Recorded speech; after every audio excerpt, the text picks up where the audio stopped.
Good morning everyone! Kumusta? Today is Tuesday, February 25, 2025. Holiday sa ibang school walang pasok. Pero ito sa amin sa Binyan, hindi lahat ay walang pasok. Yung school lang anak ko may pasok sila. So, kumusta? Welcome back. This is Jing Magnus Garden. My name is Jing. I am the garden owner. And we're trying to film almost every day para mag-flex natin mga halaman for sale. Paminsan-minsan naman nagbibigay ito ng mga tips when it comes to basic gardening. Yung mga information, mga knowledge na acquire ko during our Plantita journey, which started in 2020. That was pandemic. And ayan na. Nagtuloy-tuloy tayo. So today, nakapag-prepare na ako ng mga halaman natin for flexing. Ito yung mga halaman na naitanim ko sa yung baso ng milk tea. Naalala nyo yung ating parang vlog before na kinuwento ko sa inyo na binili ko yung mga hindi na nagamit na mga baso sa isang nagsara na milk tea shop, yung coffee shop. So, ayan, yung ganito. Yan ganito yung mga baso. Tapos ang hangin. Ay, nahawakan yung payong kasi ba feeling ko matutumba siya. So, yun. Pero before yan, may gagawin tayo activity. Hindi ako makontento sa ating lighting. Yeah. Samahan niyo ako. Magpo-propagate tayo ngayon ng ating anthurium. Papakita ko sa inyo paano ako mag-propagate ng anthurium foliage. Ayan, yung variegated natin anthurium foliage. Though may managawa na akong video na similar nito, pero ang tagal na nun eh. So, ngayon na lang ulit. Yan. Paano mo malalaman kapag for propagation sa anthurium ninyo? Ganito ang itsura niya. Umaangat na siya sa pot. Ganyan na siya. At saka yung mga aerial roots is visible na masyado. So, kapag ganito kasi, may dalawang options ka naman eh. Kung gusto mong padamihin, i-propagate mo, i-cut mo siya. Kung ayaw mo naman, na gusto mo lang talagang malaking-malaki siya, i-repot mo siya sa mas malaking pot. Tapos yung mas matangkad na pot para mailubog natin or mailubog mo itong area na yan para mas gumanda yung kanyang root production or yung pag-growth ng kanyang mga ugat. So, dahil meron akong isang ganito pa, gusto ko lang siya i-propagate para maibenta natin sa mas murang price. Okay. So, ang gagawin na natin is prepare ka lang ng pangkat. Ganito na gagawin natin para kita nyo ha. Kasi mayroon nagsabi sa akin, may nag-comment sa ating comment section na, ma'am, hindi makita yung pagkatin nyo. Pasensya naman. Pasensya na. Ayan. So, pipili tayo ng maganda-gandang pwesto ng kanyang pagpuputulan natin. May sumama pang kutsin. Kutsin to eh, no? So, yan. Maybe dito banda. Dito banda, yan. So, yan. Ikakat lang natin yan dyan. Madali lang mag-cut ng anthurium. Ayan. Tsaka madali lang buhayin ng anthurium. Ayan. Careful lang din na wag ma-cut yung mga malalaking ugat kasi sayang. Ayan. Yun. So, ganun lang. Easy lang siya. So, natanggalan natin. And then, kapag may dumikit na ugat, dahan-dahan nyo lang siya. Ipul. Dahan-dahan yung gagayahin. Dahan-dahan nyo siya ipupul. Gaya nun. Kaya pala, dikit na siya. Nakasingit na siya. So, ito yung mother na natin. Ito yung ating cuttings. Ayan. Kung meron kayong kandila, isil nyo yung kanyang sugat, yung pinag-cuttings yun ng kandila para ma-seal natin yung kanyang sugat na tinatawag. Meron akong available dito. Sana lang ay are you still working? Yung ating lighter. Wala na. Alam ko may isa pang lighter. Or lighter na lang siguro. Ito na. I-repat nyo na to. Yan. Pwede natin to ibenta sa sunod na mga linggo. Siguro mga bibilang ko lang ng mga 2 weeks, 3 weeks, 4 weeks max. Pwede na to i-release. Alright. So, that's it for now.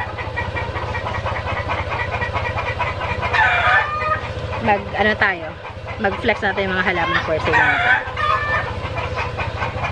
Okay. Yun natin yung cutter ko.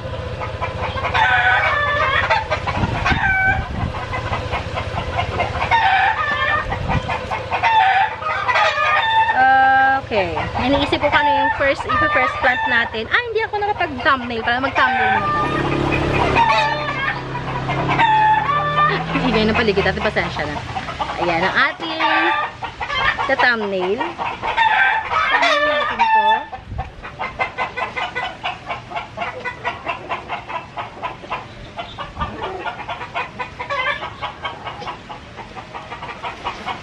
Okay na yan.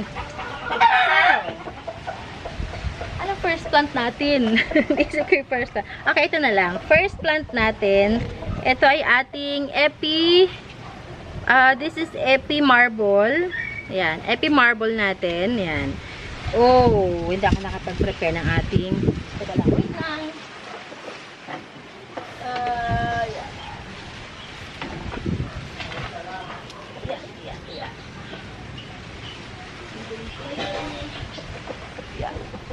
Okay. Epi Marble. Yan. Ganda ng dahon nito. Ito ay, yan ang ugat niya na. Okay na to. Goods na talaga siya. Yan.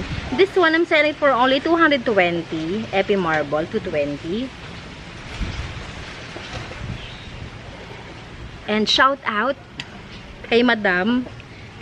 Hindi ko alam kung gusto niya mabagit ang pangalan, pero shout out kay Madam ng taga Silang. Kasi ano siya, bagong suki natin si ma'am. And nakailang repeat order na siya sa atin. I'm so happy. Nagko-collect kasi siya ng halaman. Mamaya gagawin ko yung reels. Ayan, may reels akong ginawa para sa kanya. Hindi ko pala na-upload. Ayan, kung gusto niyo magpabanggit ng pangalan, sabihin niyo sa akin ha, kasi hindi talaga ako nagbabanggit ng name pag walang tag dito, permission. Syempre, for privacy. Pero kung gusto niya magpa-shoutout, magpabanggit ng mga pangalan sa mga suki natin or sa mga followers, sa mga buyers natin, sige lang, sabihin niyo sa akin. Next natin is this one. Yeah. Itong problema kapag mga maliliit ang lagayan mabilis na tumba. This is Jerry Horn. Ayan, Jerry Horn. This is 200 lang. Ayan ang kanyang suhi. Ito yung mga ugat niya. Nagagalat yung mga ugat niya. Next natin, itong ating golden violin. Ayan siya. Golden violin natin. This one is for only 100 pesos. 100 lang to. Kasi ako lang naman may gawa niyan Hindi ko naman siya binili. 100 lang. Uy, yan naman yung hangin. Yung buho ko sabog na. Ayan. Next natin, itong ating Sancta Martinense. Ayan. Ang mahal ng bili ko dito before kay Sancta Martinense. But this one I'm selling for only 220 lang. 220 lang to si Sancta Martinense. Binili ko yun ng 500 yung mother. Ganun talaga. Kapag gustong-gusto mo isang halaman, parang kanina may dumalaw sa atin, bago ako mag-film, may dumalaw sa atin si Sir. 295 yung price ko before, pero 220 lang yan. Ano siya, ang nagko-collect si Sir talaga ng mga rare, talaga ng mga halaman. At medyo, the plantita in me is so inggit, kasi sinabi niya sa akin, nakabili daw siya ng varbilite, na malaki na, is 23,000 ang bilhin niya. Oh my God, di ko pa kaya yun. Pero sa sunod na mga panahon, kaya na natin yan. Sabi ko, goods na yun. Tinatanong nyo kasi yung ano ko, yung opinion ko tungkol doon. Kung yung sinabi sa akin ng size, yung dami ng dahon. Sabi ko, for 23,000 sir, okay na yon, good price yun. Kasi, ang pinakamura na nakita ko, na nag-offer sa akin ng ganun is, 7,000 siya, pero maliit lang, kasi maliit lang. And yung 13,000 is ganyan lang katingkad, parang 2 leaf lang yata yun. So, for 20,000, tapos ganun kalaki yung sinabi niya sa akin. Para sa akin, good deal na yun. Okay, giant natin na Marble Queen photos. This one I'm selling for only 100 pesos lang. Giant Marble Queen, 100 pesos only.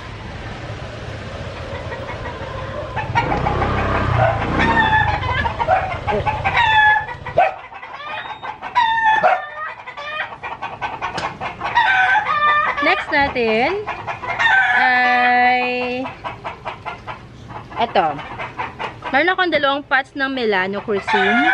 Yan, Melanochrysum na ang ganda ng kanyang kulay pag bagong dahon. Yun. Pot 1 and pot 2. Itong pot 2, Mas malaki siya compare dito sa part 1. Ito ay going for, ayan, mas malaki yung, yan, the size comparison. Pero feeling ko parang hindi. Mas matangkad lang yata itong part 2. No, tama ba? O mas malaki ang mas malalaki ang dahon itong part 2. Okay.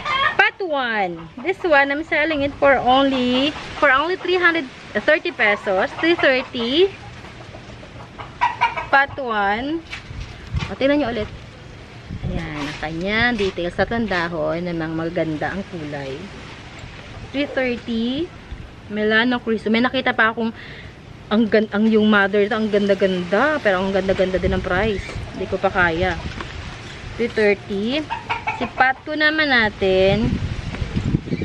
Part 2 is 430 naman ito. Part 2, 430. Yan, ganyan ang kalalaking dahon niya. Gusto ko pa yung malaking malay kasi hindi ko pa kaya. 430.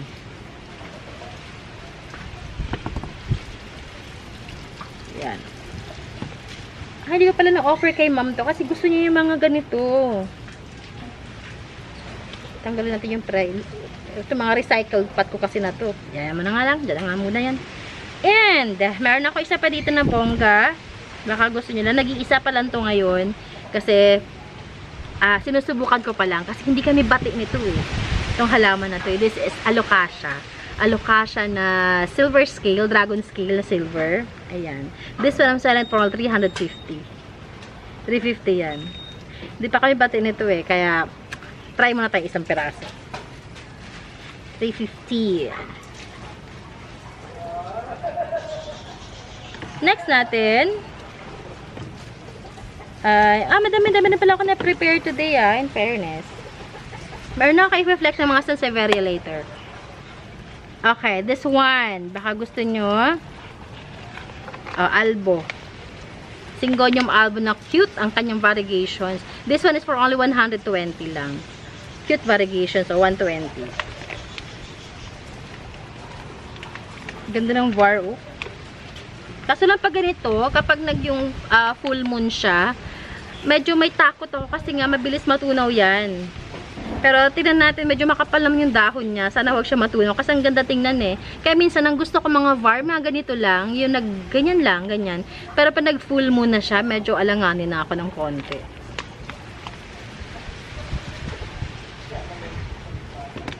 Next natin,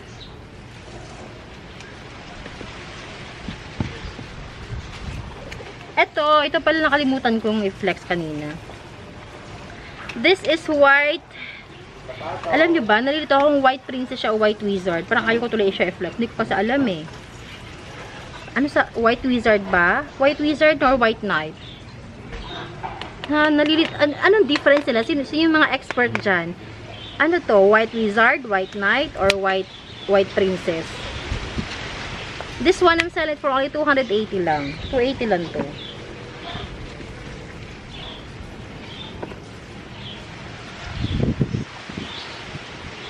Kasi top cut ko yan eh. May mother pa ako niya kaya 280 lang. Yung sapato. Okay, next natin. Yeah. Wala tayong ano ngayon. Wala muna tayong flex ng aglonema. Pagpapahingahin ko muna sila ng konti. Next natin ay okay, ito. Tripartitum. Yan, tripartitum natin. Ang nakalagay ko nga Santa Martinez. Ito Santa Martinez. This is tripartitum. Tripartitum, this is for only 120. Ayan, tripartitum 120. Sulatan natin ang presyo. Ayan. And we have Black Billy na small. This is for only 350. Ayan siya ang ganyan likod. And meron tayong big size na this is for only, sige, bigay ko to sa inyo ng 430. Ayan, big size, 430. Wala siyang presyo, no? Lagyan natin. Para next na flexing, alam ko na. Ay, nanay ko. 430. Ayan. Ayan siya. Okay. Okay. Okay. Itong dalawang to, parang ayaw ko muna i-flex itong isa. muna.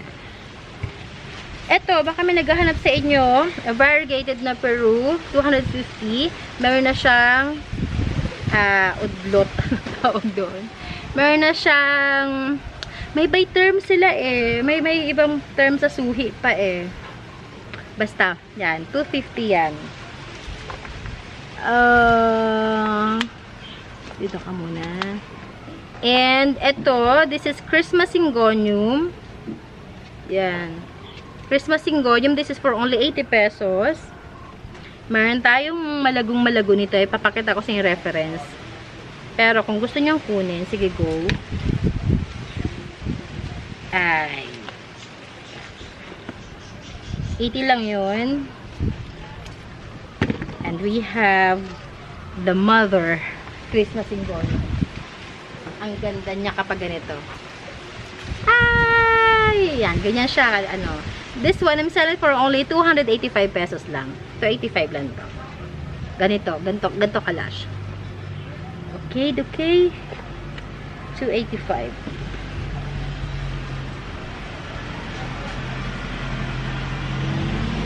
Kailangan ko nga, baka mamaya mali na naman ang pricing ko na ng ganito. Baka iba iniisip ko na halaman. Check ko muna ha, wait lang. Tingnan nga kung tama ang pricing ko. Pasensya. Dili lang konti. Okay. Christmas Syngonium. Magkano ka?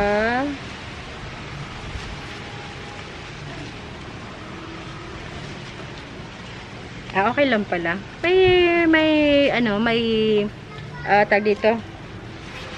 Merong profit ng konti. Pero okay lang. Okay na yun. Okay, Sansevieria. Meron akong dalawa dito mga nag-prepare na Sansevieria. Dalawa lang pala. Okay. Ito is Pagoda. Nabili ko to sa Thailand. Ito namang isa is nabili ko lang sa Mindoro. And Pagoda. And yung ating Ocean Star. Ocean Star ba to? Yan. Or Black Star, sorry. Black Star and Pagoda. Black Star ba? Tama ba ako? Ocean Star, Black Star. Ayan, basta yan. Basta sa Sansevieria. This one, I'm selling it for, ito si Pagoda natin, I'm selling it for only 250. Ito naman is 200 pesos. 250. Mga ano na to, stable na sila. Nalitigas na. 250 and 200.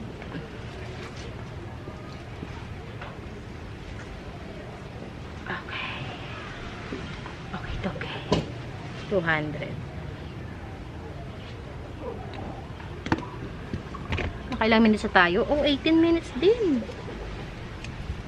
Aray ko. Alright. Meron ako isa pa ditong ano. Baka gusto nyo lang naman. This is for only ano lang to. Ayan. Ito, 80 pesos. 80 pesos, 5 beauty. Baka may gusto lang. Okay, last two. Okay, baka may gusto lang.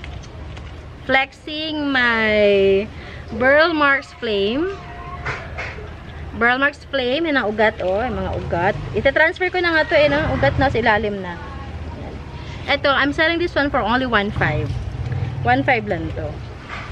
Burl Marks Flame, sa mga naghahanap, this is 1.5. And, ang ating Rogosum. Rogosum natin. Ayan. Rogosum, this is for only 550. Rogosum, ayan ang pa kanyang bagong dahon. 550 yan. Okay, so yun lang. Wala ka sa hangin. Ay na pa. So, if you have any questions, ayan, i-screenshot nyo yung mga halaman na gusto nyo, send nyo sa akin.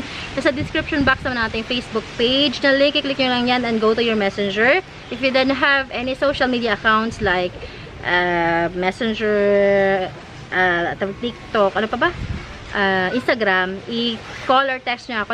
Nandiyan din aking phone number. And also, please follow my vlogging channel. Nandiyan din naka-paste ang ating link.